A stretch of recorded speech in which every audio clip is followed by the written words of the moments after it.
Hi, this is Joe again with another review. And for this video, we're doing what I consider to be one of the best and underrated television shows of all time, and that's the 1991 CBS show Brooklyn Bridge. It was stars Marion Ross, Louis Sobich, Amy Aquino, and I forgot the names of the actors who played the two kids. This show was created and produced by Gary David Goldberg, who of course is more famous for being the creator and producer of a little television show some of you might have heard of called Family Ties. And this is its follow-up to that show. Um, this story is this show is actually based on more of his uh, childhood growing up in the 1950s Brooklyn, New York, and that's probably why a lot of people didn't even watch this show because this show came out in 1991 and it aired through 1993, and it only aired about like 3 4 episodes. So it's like comes out to about like a year and a half. Uh, but unfortunately, the show, even though it got high praise and won a Golden Globe Award, this show didn't get the ratings that it should have gotten. And I think the problem is that most people don't want to watch a show based on a Jewish family. If it was like the Cosby Show, which of course is an all black family in Brooklyn in the 80s and early 90s, people tune in and watch that show like crazy. But since this show was based in the 1950s Brooklyn, New York, and it's about a Jewish family, no, it got very low ratings, even though I watched every episode of that show. Because the show was very, very good, and of course, my parents could relate, particularly my father, because he grew up in Brooklyn, New York. Uh, if you're hearing a thumping noise, it means we're having a no of a thunderstorm here in New York. So if you hear some thunder or some flash of lightning, you know what it is. My father grew up in Brooklyn, New York in the 1950s. We're Jewish, so my family could relate to that show. Well, the show does start off in, of course, Marion Ross, who of course was she's more famous for playing Mrs. C in Happy Days. She is a crime that Marion Ross never received an Emmy Award for playing the part of the grandmother on the show because she was, terrific. I didn't even know that she could do a Yiddish or a Jewish accent. I didn't know she even had that talent. Uh, but of course, we were watching her for like 10, 11 years on Happy Days, and I think this was like her first real television role after that, and she did a hell of a job, and she deserves all the credit in the world, and she deserves all the awards in the world for playing this part. Uh, but unfortunately, she got the praise, but she didn't get any of the awards for it, which is to me it's a disgrace that she didn't get the awards. Like I said, this movie Brooklyn Bridge is based on Gary David Goldberg's childhood, and I don't know how accurate it is or whatever, but it was a very good family show for what it was. And I cannot praise the show enough. I mean, it was that good. And there are a couple of episodes on YouTube, including the pilot. So if you want to see what I'm talking about, you can click on Brooklyn Bridge and television show, and you can see at least at least two of the episodes of the show. It's on YouTube. The first episode, of course, was an hour-long show, and I don't know why it was an hour-long show, but it was an hour-long episode. And one of the best scenes in the episode was there was like a bank opening in the neighborhood, and Gil Hodges, who of course was the famous first baseman who played on the Brooklyn Dodgers back in the late 40s and throughout the 50s, played on the Brooklyn Dodgers. As a matter of fact, it's also a crime that Gil Hodges is not in the Baseball Hall of Fame today. Um, anyway, he was signing autographs at this bank opening. So, and the two grandkids wanted to go to the bank and get Gil Hodges' autograph, which is common for kids in Brooklyn following the Brooklyn Dodgers. So the grandfather says, "Oh, I'll take your kids. I take the kids to get Gil Hodges autograph because I know he brags that he knows that he knew Gil Hodges in the military and all that stuff, which is total bullshit. I mean, the grandfather is trying to be a adoring grandfather and spoiling the kids like mad, and so he comes out with this bullshit story that he knew Gil Hodges, actually trained Gil Hodges in the Marines, because Gil Hodges was a Marine. Uh, in real life, Gil Hodges wasn't a Marine. Wasn't a Marine. He won like the Purple Heart and other awards for being in the Marines, and he was a war hero. He was literally a war hero. So they go to the bank, and the kid says to Gil, I say, remember my grandfather when you were in the when you were in the military?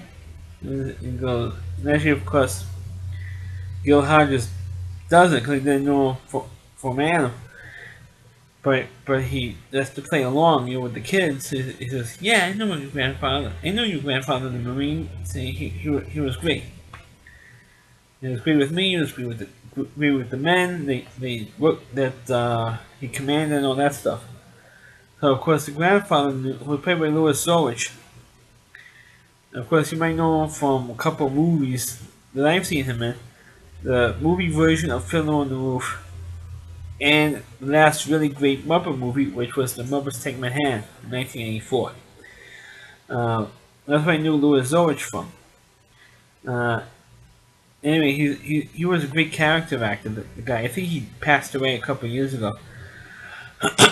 Anyway, um, when Gil played along with the kids, said, "Yeah, I knew your grandfather in the military, and he was a great hero and all that, great war hero and all that stuff."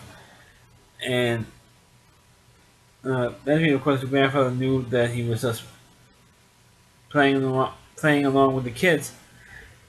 And after the kids talked with him, the grandfather says, "Do you know any Mr. Hodges? Do you know any Yiddish?" And he says, "So no, sorry, I don't know any Yiddish." He said, "Well, you should know what a mensch is, because that's you.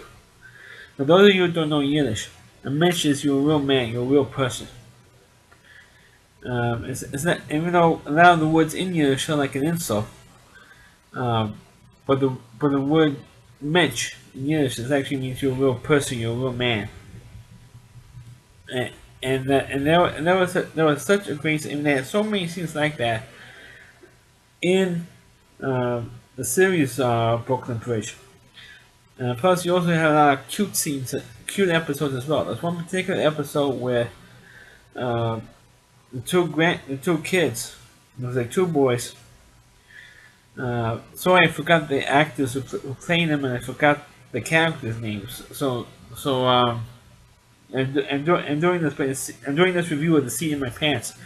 So if I remember everybody's name, or the actor's name, or the character's names, and I'm saying it up front. I'm sorry, I'm messing up on that stuff.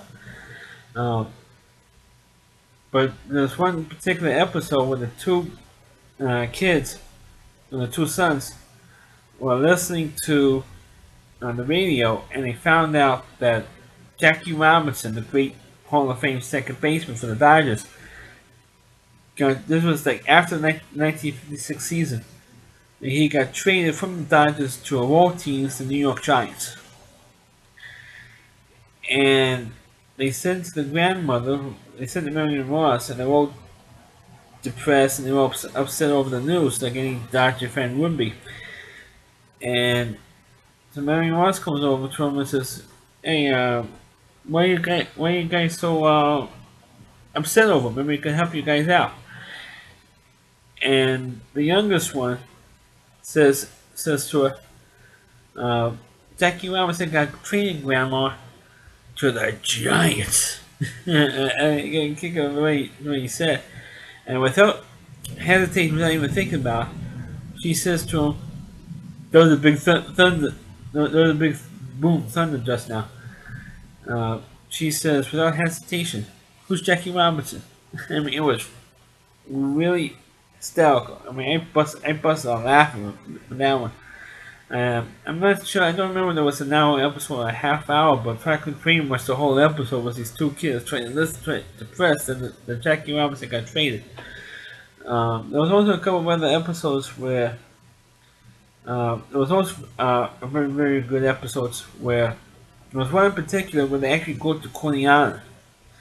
No, at that time Coney Island was like Atlantic City in that time.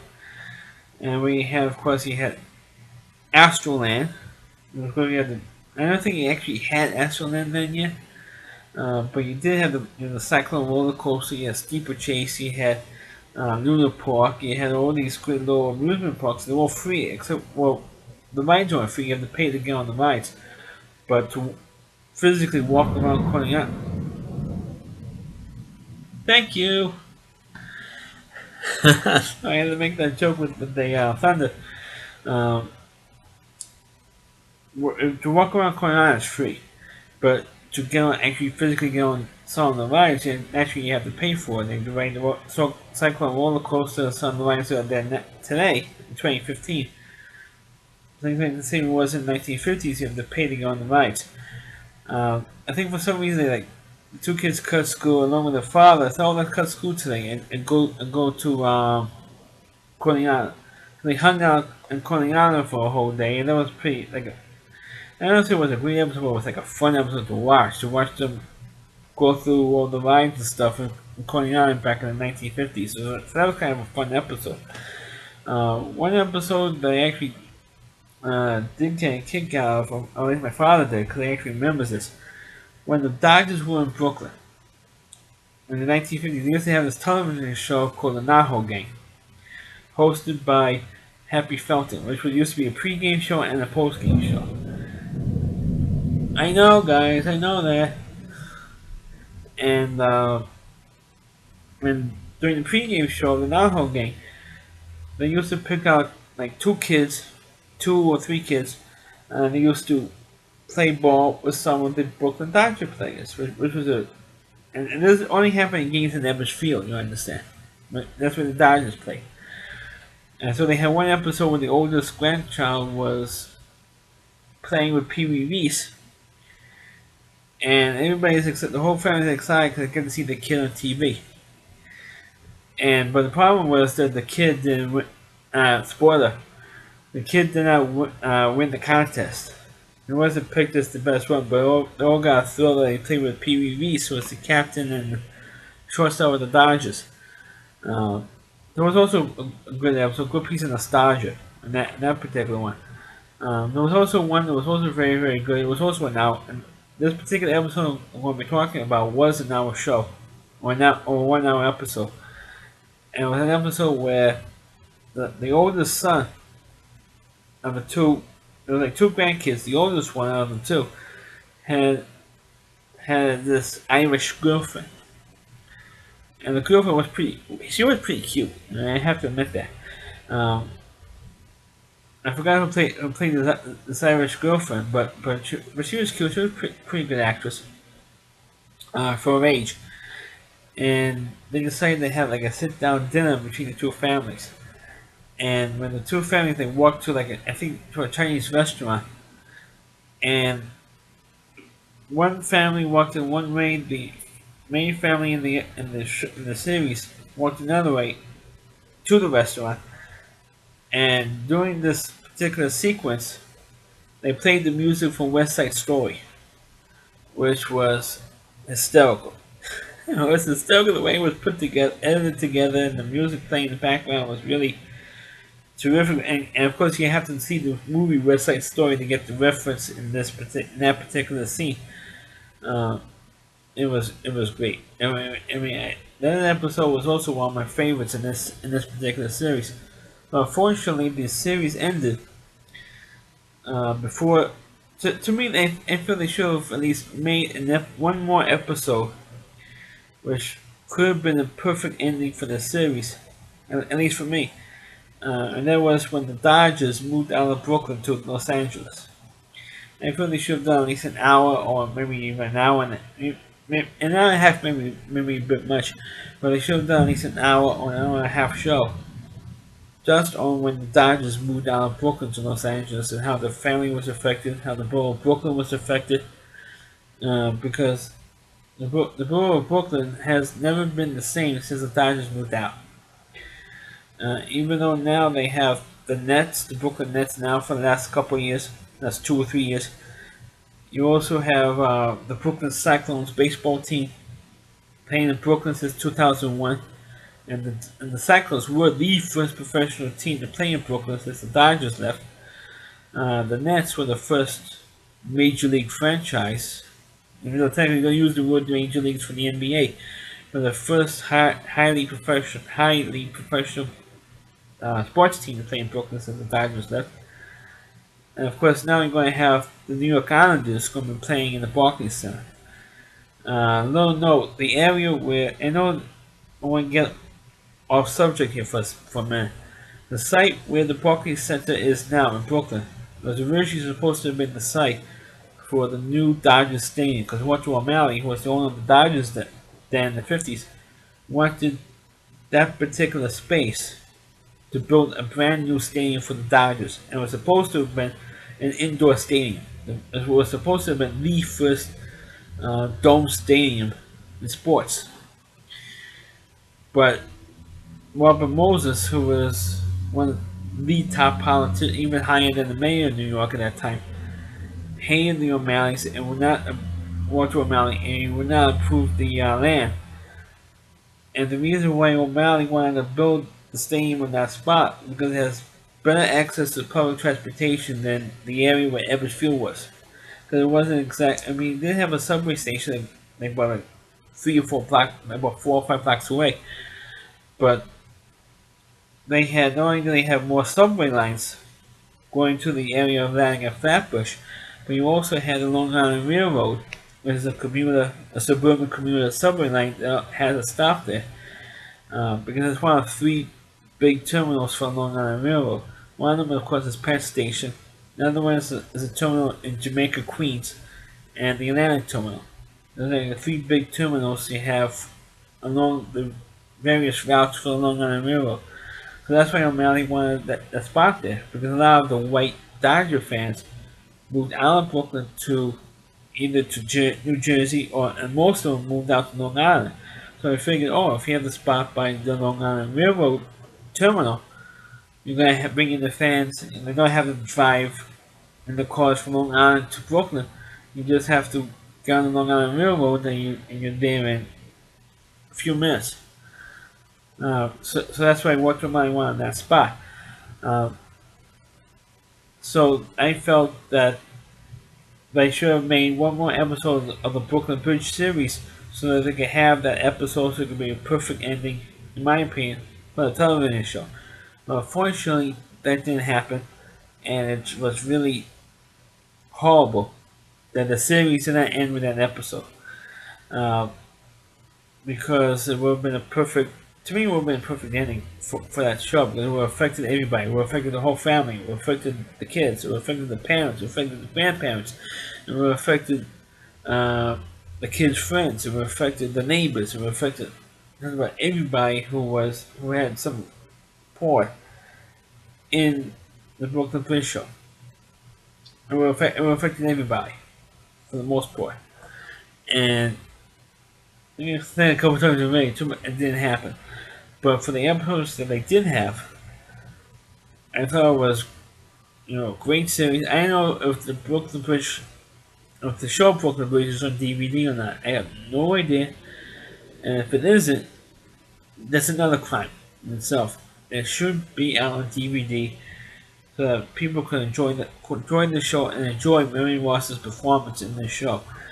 Like I said before at the top, she did a great job, and it's a crime that she didn't win an Emmy for Best Actress. If this show had won a couple of Emmys after the first season, maybe the show will have lasted, and people might have turned it in to watch. But that happened in a couple of shows. I forgot what show in particular, but who knows? Maybe sometime probably after I finish this video, probably will remember it. But I do remember there was one particular television show that was bombing in the ratings. I think it might have been Hill Street Blues. Um, as a matter of fact, I think it was Hill Street Blues. Um, it was bombing out in the ratings, but it got nominated. It got like a bunch of nominations in for the Primetime Emmy Awards, and it won almost all the awards. So because it did so, people tuned in to watch. If that had happened with Brooklyn Bridge, it would probably have lasted for a couple of seasons. I mean, more than a year and a half. Because technically, even though it was actually recorded as 2 years, it was really not a year and a half. Really. But if you ever get a chance, check out whatever episodes are all on YouTube. I don't know if you get them through Netflix or whatever, but I know that I just checked it out myself just prior to doing this video, and there are at least 2 episodes on YouTube. The pilot, and I think also the one where the two families had dinner together in the Chinese restaurant. And the reason why I also like that episode was knowing, going back to that episode, knowing because I like to see with the music from West Side Story as the two families go meet each other in the restaurant. But the mother of the grandson's girlfriend was from Woodside, Queens, which is just so happens to be the area of Queens where I currently live in right now. And knowing that I grew up in Woodside, Queens. And Woodside, Queens was one of the biggest, at the time, was one of the biggest Irish areas in Queens. And they still have some Irish people here, but not to the extent that it was back in the 50s. In the 50s, it was practically all Irish. In the 40s and 50s. We still have a good Irish population in Woodside, but it's not like what it was in the 1950s. And we do have a lot of Irish boys here, by the way. I don't know why I mentioned that, but it's a fact. So that's my review of the TV show Brooklyn Bridge. Please check on the video. Please rate the video. Feel free to comment on it. Please subscribe to my channel. And please forward this video onto your Facebook pages. And also you can check out not only you can check out all of my videos on my YouTube channel, but you can also go to check out a good chunk of my videos on rowdyc.com. That's ROWDY, the letter C.com. You can check out the Rowdy Reviewers website. And you can check out all of his content. He doesn't have not just my videos on there, but he has other reviewers, other critics on there. Plus his own content, when he does his TV trash reviews. He does reviews of lousy. Sorry about that. He does reviews of lousy television shows, cartoons, TV movies. Plus some of his other caricatures he does on his website, like the Wrestling Mohawk and the P.O. Pizza Guy. And you can check out his reviews, plus my reviews on there, plus other reviews that's on his website as well at rowdyc.com. Thanks for watching this video. Catch you next time.